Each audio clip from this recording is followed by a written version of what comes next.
Bonjour, je suis Madame Bina et aujourd'hui avec vous, nous allons lire Le soir autour du feu de l'auteure gabonaise Sylvine Tsam. La première histoire que je vais vous conter est intitulée Noël. Lisons. Dans une maison délabrée, vivait un petit enfant dont les parents n'avaient aucune source de revenus. Cependant, ils lui donnaient ce qu'ils avaient de plus précieux, l'amour. Ils étaient affectueux. Le père sortait les matins pour chercher du travail et la maman se levait très tôt avec l'espoir que le boulanger du coin lui donnerait du pain invendu. Revenant à la maison, elle mettait de l'eau à chauffer au feu de bois et y plongeait de la citronnelle.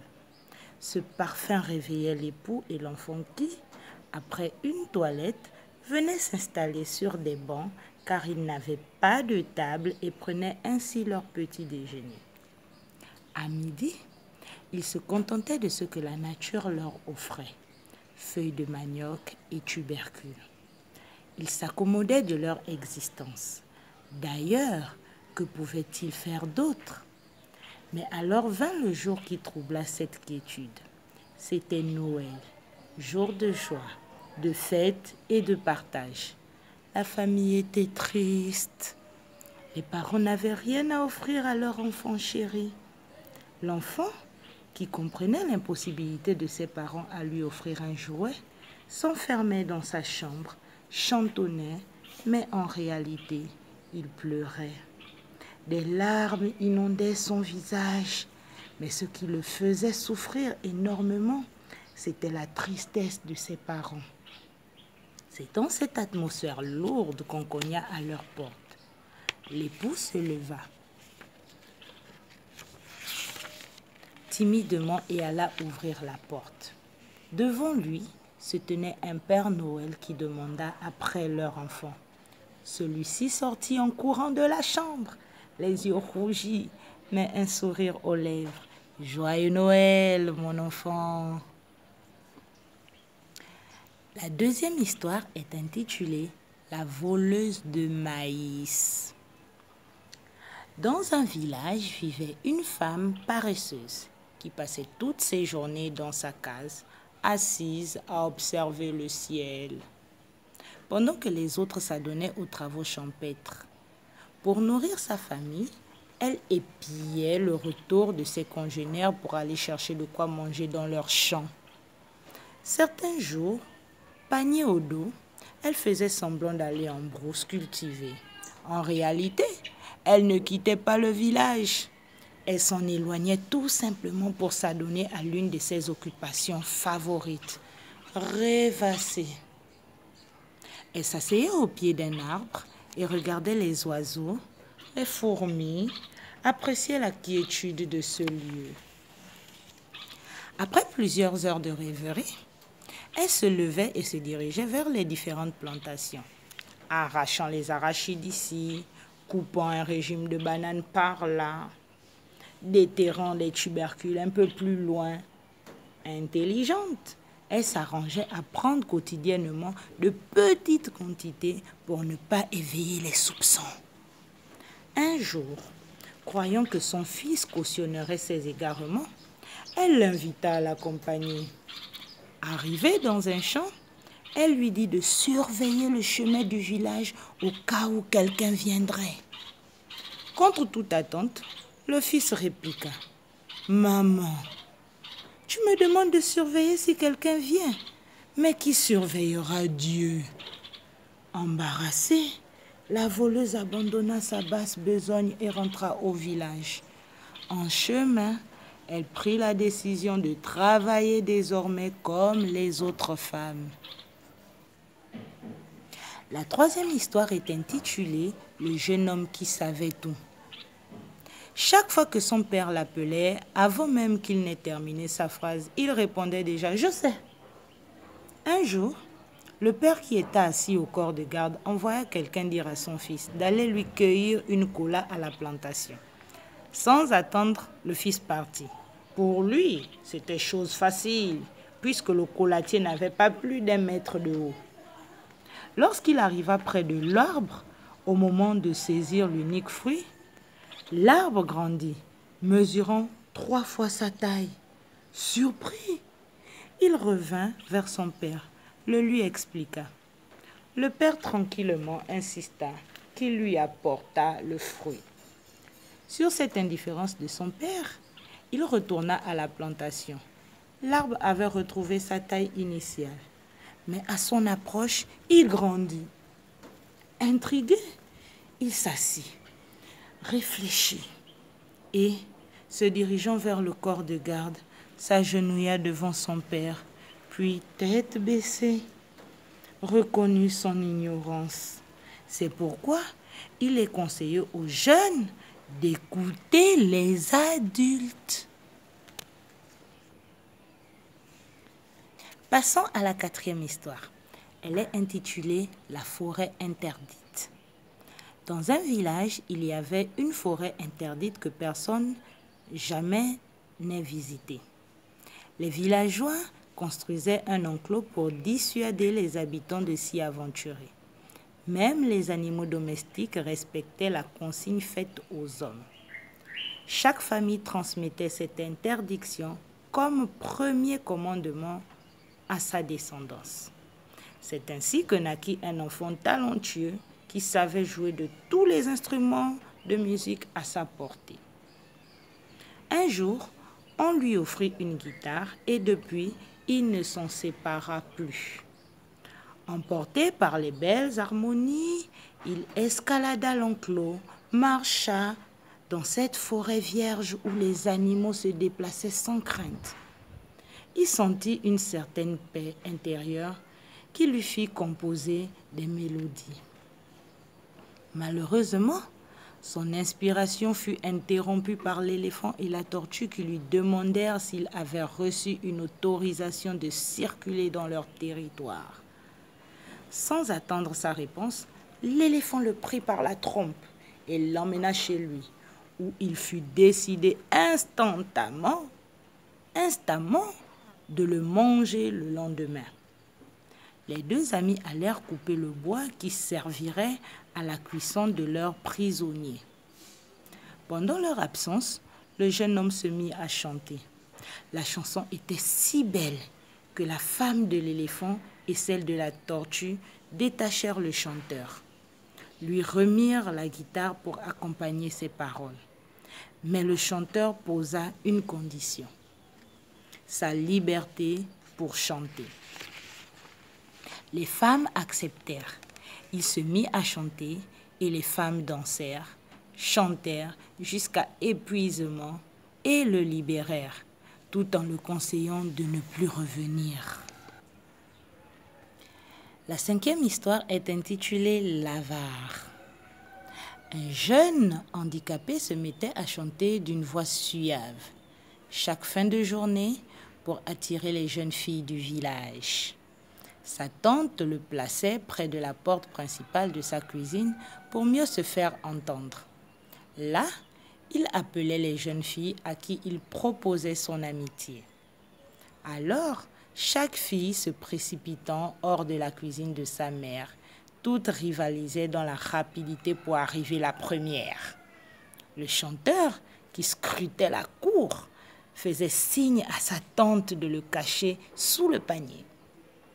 Lorsque les jeunes filles atteignaient la porte, toutes essoufflées, elles ne trouvaient que la tante assise sur un lit de bambou.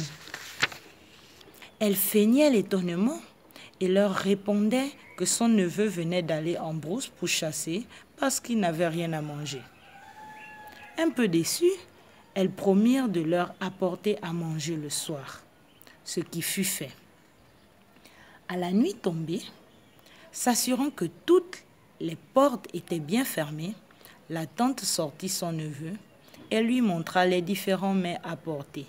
Il indiqua fermement: « Apporte-les ici ». Découvrant tous les paquets, il plaçait les plats de gibier et de silure à ses côtés, tandis que ceux contenant les légumes, il les poussait avec dédain vers la tante. La scène se répéta plusieurs fois. Le neveu chantait, Les filles accouraient et venaient déposer à manger. Et le partage était toujours inéquitable. Lassée du mépris de son neveu, elle décida de le punir.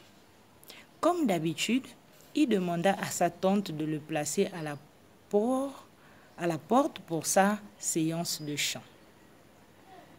Sans rechigner, elle s'exécuta. Pendant qu'il chantait, la tante sortit doucement de la cuisine, le laissant à la merci des jeunes filles qui découvrirent la supercherie. Offensées, elles se mirent à le rouer de coups. Quand la tante revint, elle lui dit simplement qu'en toute chose, il faut être juste. La 6e histoire est intitulée Okeng. Un couple qui se nourrissait de la chair de ses enfants vivait en pleine forêt du territoire du grand roi Keïsa. L'éloignement de ce village favorisait le comportement déviant du couple. Il avait déjà mangé ses 3 premiers enfants quand vint au monde son 4e, malheureusement handicapé. Okeng ne pouvait ni s'asseoir, ni même parler. C'était une très jolie fille. Ses parents, qui appréciaient plutôt la chair ferme, éprouvaient du dégoût pour elle. À maintes reprises, ils se demandèrent ce qu'ils allaient faire d'elle. Ce qu'ils ignoraient, par contre, c'est que leur enfant entendait parfaitement leur conversation et sut par là même qu'elle était fille unique. Plus les années passaient, plus elle mimait à la perfection son handicap, car elle se savait désormais en danger. En l'absence de ses parents, elle descendait de son lit, sortait de la maison, se baladait dans les bois alentours et revenait tranquillement se coucher avant leur retour. Un jour, lorsque sa maman annonça à son père qu'elle était enceinte, Okeng devint triste. Elle se mit à pleurer tous les jours avant la naissance de l'enfant. Ses parents, qui ne se souciaient pas d'elle, ne s'aperçurent pas du changement. Finalement, sa mère accoucha d'un petit garçon qui, contrairement à sa sœur, était vigoureux. À 6 mois, il marchait déjà. À 3 ans, il grimpait aux arbres. Il était tellement costaud qu'on lui donnait le triple de son âge. Chaque nuit, depuis la naissance de Nguema, sa sœur se levait pour écouter leurs parents. Elle épiait tous leurs gestes parce qu'elle s'était promis de sauver son frère. Cette nuit-là, effectivement, ils décidèrent de tuer Nguema dans 2 jours, le temps de s'approvisionner en bois de cuisson. À l'aube, aucun frémit d'être malade. Elle toussait et crachait du sang, qui n'était en réalité que le jus des figues qu'elle venait de sucer. Alors, son père demanda à Nguema de rester à la maison pour s'occuper de sa sœur. Profitant de leur départ, Okeng se leva brusquement du lit, ce qui d'ailleurs intrigua son frère. Nguema ouvrit la bouche, mais aucun son n'en sortit, tant il était stupéfait de voir sa sœur en forme. Elle lui raconta son stratagème et conclut de quitter la maison rapidement à cause du danger qu'il courait. Ils quittèrent rapidement le domicile en emportant une tenue de rechange. Ils coururent pendant des heures, longeant le fleuve. Arrivés à la mer, fatigués, avec des pieds endoloris, ils s'allongèrent essoufflés sur la table. Entre-temps, leurs parents de retour des champs, ne les ayant pas trouvés, se mirent à leur recherche en forêt sans succès. Ils y renoncèrent. Sur la table, ténaillés par la faim, et ce malgré la fatigue, Nguema se traîna vers l'eau dans l'infime espoir d'attraper un poisson. Il tenta de se lever, mais ses pieds meurtris par les ampoules l'en empêchaient. Il criait de douleur.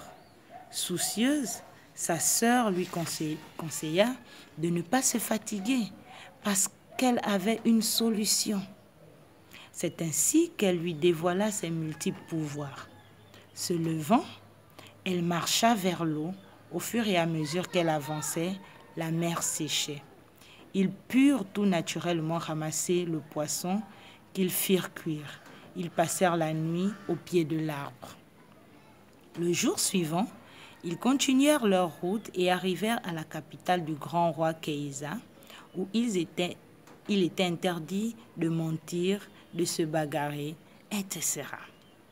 Ils se mirent à la recherche d'une chambre qu'ils trouvèrent d'ailleurs rapidement chez une vieille dame qui suggéra à Nguema d'aller à la quête d'un emploi dès le lendemain. Ce qu'il fit, mais en partant, il interdit à sa grande sœur de quitter la chambre. Cependant, il lui demanda de se peigner pour avoir une des pierres précieuses qui tombait lorsque ses longs cheveux se cassaient. Nguema emporta avec lui de l'or qu'il souhaitait vendre. Pendant qu'Okeng dormait, les employés de la logeuse entrèrent dans la chambre, la saisirent, la bâillonnèrent et l'emmenèrent auprès de leur patronne qui avait décelé les pouvoirs de la jeune fille dès leur rencontre. Okeng la supplia de la laisser partir. Rien n'y fit. Les employés se mirent à peigner ses cheveux. Les mèches cassées se transformaient en pierres scintillantes que la sorcière ramassait. La jeune fille se mit à pleurer. La pluie commença. Elle cria et le tonnerre gronda. Prenant peur, la sorcière décida de l'enfermer dans un fût qu'elle jeta à la mer, après lui avoir coupé les cheveux. Après une journée infructueuse, Nguema marqua un arrêt devant une buvette, à l'intérieur de laquelle plusieurs clients se désaltéraient. Il les enviait. Tout à coup, 2 d'entre eux se mirent à se donner des coups. Les autres clients sortirent au son du gyrophare et s'enfuirent. Nguema n'eut pas la présence d'esprit de les imiter. Les agents en uniforme l'embarquèrent avec les bagarreurs. Ils découvrirent sur lui de l'or, ce qui aggrava son cas. Le frère, pour sa défense, fut contraint de dévoiler le secret de sa sœur. Le commandant envoya chercher cette dernière. Malheureusement, ils trouvèrent la chambre vide. Les agents ramenèrent donc Nguema qui fut incarcéré. Un soldat qui était allé à la pêche aperçut un fût coincé entre les rochers. Il abandonna momentanément ses cannes à pêche et se dirigea vers le fût qu'il sortit de l'eau. Il y découvrit une très jolie jeune fille, ligotée, qui respirait à peine. Il la libéra de ses nœuds, lui fit boire de l'eau. Ses paupières remuèrent timidement, puis elle ouvrit les yeux sur le soldat, mais sans pouvoir parler. Celui-ci décida alors d'écourter sa pêche et rentra chez lui pour soigner la jeune fille. Lorsqu'elle reprit ses forces, elle raconta sa mésaventure et s'inquiéta pour son frère. Entre-temps, Nguema docile s'était fait distinguer et fut envoyé aux cuisines où il gagna la confiance du chef cuisinier.